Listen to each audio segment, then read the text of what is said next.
Now in Battle Report 20 I used my SSF, which is one of my favorite platoons, or companies rather, because of the SSF, and because, look at this right here, artillery in the weapons platoon. Americans, remember, you have a special ability where you can take your weapons and use your commanders, and you don't get the +1 to range in. So this guy is they got a staff team, and they don't get the +1, and because of version 3, that's why I put the chemical when I was playing. I could take the chemical and these guys, combine them together, and get that double wide or re-rolls to hit when I do the artillery.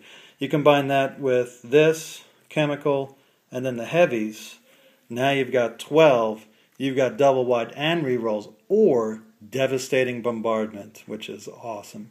And because of the rules, your heavy artillery battery gets diluted a little bit. So basically what happens is you have 5 anti-tank, 2 firepower, so it becomes 4 anti-tank and 3 firepower, which is still better than your medium, because that's 4-4, and the chemical's 3-4. So you get it together, you're going to have a 4-3 devastating bombardment. So these guys are awesome for artillery. Not to mention the SSF are my favorite because they are offensive troops. You don't have to defend with them. In fact, it's better.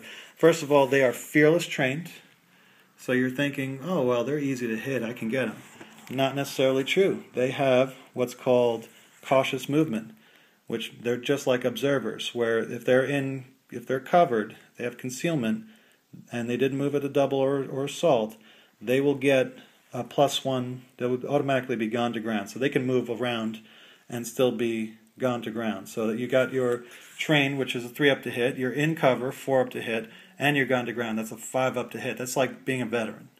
So as long as you're careful and you're sneaky, it's a little bit of finesse, but that's good. Now with assaults, they are finesse on movement but not on assault. They hit on a 2 up, which means they only miss on a 1, which means that they're better than veterans, because they hit on 3 up.